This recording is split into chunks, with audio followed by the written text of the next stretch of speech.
Hello, AfterBuzz fans. I'm Katie Cullen, and I am here at RTX with Cole Gallian and Miles Luna. How are you guys doing today? Phenomenal. Doing great. It's been a great week so far. Yeah, it's day 2. We're exhausted in the best way possible. Yes.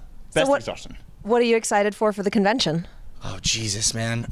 We've got we at the time we're filming this, we just finished our Saturday morning cartoons thing, which me, Carrie, and Gray do, where we get to sit together in a room with a whole bunch of people, eat cereal in our pajamas, and watch like awesome animations that are online and elsewhere. And it went really, really well. It was super fun, and I'm still just like blown away at the quality of animation that is just out there that anybody can find. And hey, if you like animation, support animators via Patreon or buying their stuff or whatever, because that shit's hard. Very hard. Yeah, I was going to say, I hope I get a chance to go check out some of the animation festival stuff. Yeah. Like, there's just so many cool things. I was like, I want time to see it, please. Yeah. We say RTX is the time of year when all of our friends come into town and we have no time to see any of them. And the same can be said for like events and panels and stuff, because, you know, we got to be putting on our own stuff. But it's so hard. We're like, oh man, Explosum's doing a panel right now. I hope we can, I can't see it. But it's been really fun so far. Well, good. Speaking of panels, we got a good chunk of information at Camp and at Ruby yesterday. So let's talk about Camp first. We've got 12 episodes and a 22-minute finale. How are you guys handling that? With dignity and grace, as our lead animator Issa over there trembles. Yeah. No, it was something that Jordan and I. One thing that we also announced at that panel is that we're going to be doing 2 additional bonus episodes later in the year. And the original plan was for one of those episodes, I'm not going to say which or what it's about, but one of those episodes was going to be a full 22-minute special because we thought it would be great for the occasion. But when Jordan and I sat down to write the finale, we found ourselves going, in order to tell the story that we want to tell, we need more time. So we worked it out with our producers and everything, and we managed to just swap that time out. And we're really, really excited about it. You know, Camp is a show that's like very near and dear to my heart, and I love it, and everybody that works on it's fantastic. And we're like, if we want this finale to be as good as we think it can be, we got to go for that full 22. Yeah, it's crazy how infatuated the company is with Camp. Like, every person you talk to is like, oh, I love Camp, I want to see. But yeah, we're, from the production side of it, we're all really excited to do it. I think this is the first time we have a planned 22-minute episode. Yes. So it's a big step. Yeah. So if everyone's infatuated, everyone knows the words, right? To the song? To the song? Oh, I mean, I've never heard them before, but I'm sure I could guess it. Do you know all the words? I tripled there at the very end. Yeah? Yeah. Do you know all the words? I'm still working on that. Oh, yeah? I need the karaoke version to practice. When's that coming out? Oh, don't ask me. Whenever you're ready to test, though, I'll be ready. We'll battle. Oh, dear God. I don't think I'm going to win that one. Also, for the occasion, I hear Christmas episode. Oh, man. Well, you'll have to wait and find out. I mean, there's lots of other things. There's Boxing Day. There's Thanksgiving. President's Day. All Hallows Eve. All Hallows Eve, yeah. Chanukah. There's Chanukah. Kwanzaa. There's New Year's Eve. Buddhist holiday. Chinese New Year. Oh, yeah. Well, don't give it. Now they know it's the Chinese New Year episode. Thanks a lot, Jordan, Paul. I'm sorry. Spoiler alert. Yeah, you can't have Christmas in the summer. That'd be stupid. Yeah. That'd be stupid. Well, Gravity Falls did Halloween in the summer. Oh, that's true. Yeah. Christmas in July, yeah. What are we, Gravity Falls? No, I wish. Is there anything that you wanted to include in this season that wound up on the cutting room floor? Of Camp? Yes. There was one episode, so funny story, the Magic Kids episode, the Quest of Sleepy Peak, that was an episode that Jordan was originally writing for season 1. However, at the time, we were like, ooh, we don't have like the ability to get this episode done. There's like a volcano and all this stuff. So that got pushed into season 2, and instead we ended up with the Mind Freakers episode with Harrison and Neil. And we had a similar situation this season where we had a episode that was planned that we were really excited about, that we came up with the idea a long time ago. But again, we felt like, oh, maybe not this season. Maybe we'll do another story instead. But if we get to season 3, I can guarantee you it'll show up there. If we get a season 3, do we need to start the petition or? Hey, man. Buy T-shirts. Yeah. Buy merch. Buy our merch. That platypus is coming out. That platypus is coming. We got platypus. the platypus that mwacks and hisses and growls. I feel like this is the point where we have a lower third with a platypus advertisement. And we bring it out. And the platypus. Here's the cart of platypi. For 3 payments of $19.99, let's go full QVC here. But for you, right now, we have a special TV offer. Jesus. Is there anything you want the fans to know about Camp Camp that we haven't covered yet? That we love you for watching it and could not thank you enough. It's happiest show to work on. Yeah, it's so much fun. So much fun. All right. Well, we got a little bit of Ruby at the panel. We got a couple episodes of Ruby Chibi. What has been the most fun working on that show? Oh, man. Well, one thing that's been really cool is we're working with a new writer named Tom Alvarado. We mentioned it at the panel, but yeah, we brought on Tom towards the end of Chibi Season 1. One of the things that we're trying to do in the animation department is grow our writing staff, because right now there's 4 of us doing everything that like is coming out of like that's a first party like show coming out of Rooster Teeth. RVB 14 was kind of one of our first times working with a bunch of other writers, and then working on Sex Swing, working with the Funhouse guys was awesome. But we've really been trying to get more people to write, because right now it's a huge bottleneck in our production pipeline. So we reached out to this guy Tom, who just moved into Austin, grabbed lunch with him, and he gave us a few Chibi scripts, and we thought they were really good. So this season, with more projects coming down the line and less time that we all have, we leaned on Tom a lot harder, and he has really come through for us. It's been super fun writing with him and like seeing all the ideas that he brings to the table, and that to me has just been super cool. As well as Tom, I love the collaborative process of the entire animation department. I mean, we've had a couple meetings where it's just like, hey, you have a Chibi pitch.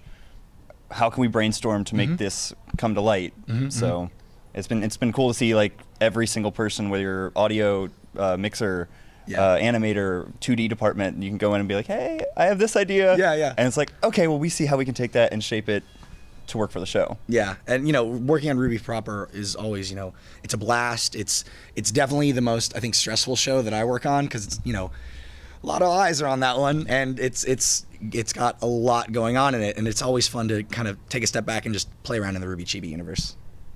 Well, and it's a really nice palate cleanser for when other shows you make break our hearts, so it's super adorable. Speaking of Ruby, what are you looking forward to showing the fans this season? Those trailers. So we're super excited to see the reaction from all the trailers. Yeah, last year we put out the Ruby Rose trailer, and this year, in the lead up to Volume 5, we're going to do a Weiss trailer, a Blake trailer, and a Yang trailer. And yeah, like we're going to get into a little more certain characters' backstories this season, as well as in one of the trailers. And, I can't say too much without giving things away, but hopefully, we're going to do our best, and hopefully people will enjoy it.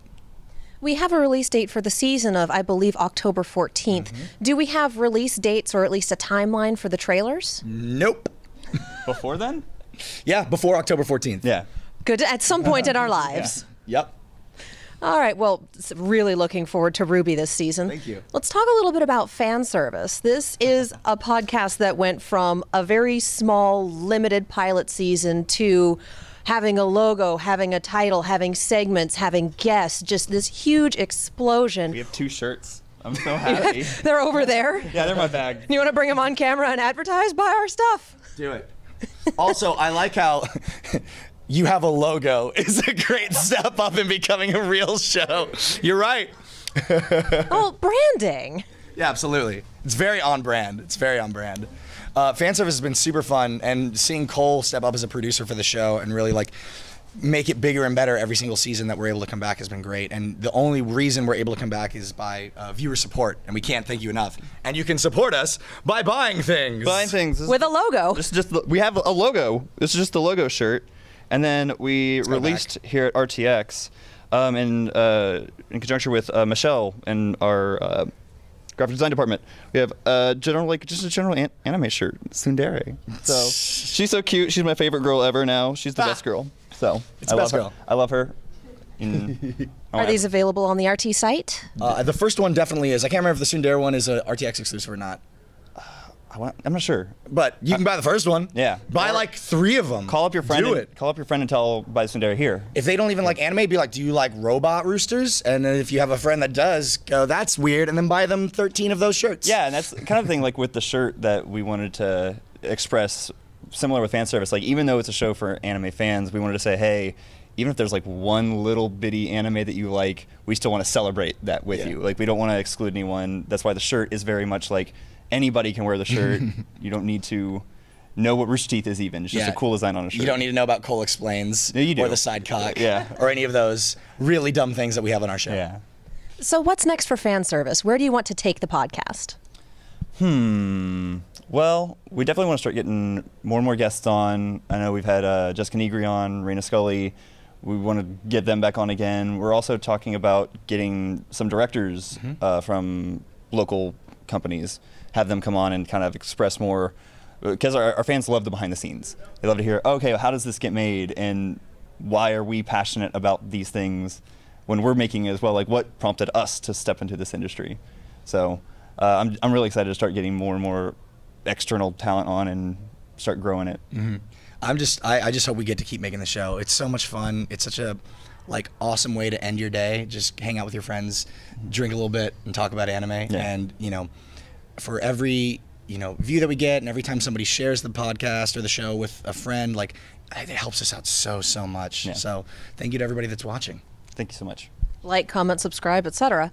Yes. If you could have any guest on, pie in the sky, who would you want on the podcast? Gen Orobuchi. Oh God, that's really hard. Give Miles a little time to think. Why? Watanabe. What? Watanabe. Yeah. Just he made my favorite show, Fate Zero. So Gen Orobuchi, and he also did Madoka. He's like the king of the anime twist. Takes a genre, Yeah. and flips it on its head like halfway through. Yes. All right. Is there anything you haven't covered on the podcast that you would like to cover? Anything that the fans can look forward to? Hentai. Hey man, at some point, Issa's giving me a yeah. No, it's a thing. We should talk about it. Yeah. Absolutely, That's 100%. Really an episode we want to do. We've wanted to do it for a while. It's just raunchy episode. when do we do it, and how do we do Yeah. it in a way that is acceptable? Yeah, that we. First exclusive. Yes. Is there a double gold exclusive? I don't know. Spider Girls. Oh, please, Miles. Set my heart aflutter. What, Issa? Knock it off. Jordan says he's uncomfortable. Jordan, it's okay to be uncomfortable. We are talking about hentai. Yeah. I think we're all adults, and that's the problem. Or the solution. All right. Is there anything else you'd like the fans to know about the podcast? Not I can say right now. Just the more you watch and the more you share with your friends, the better of a chance there is we'll get to keep making it. Yeah, I will say keep paying attention to the Rooster Teeth Twitter, my Twitter, Miles' Twitter, anybody on the show's Twitter. Hopefully we'll have some pretty cool news soon. I can't say too much until we get authorization, but we should have some good news soon. And is there anything you'd like to say to the fans in general? We love you. I love you.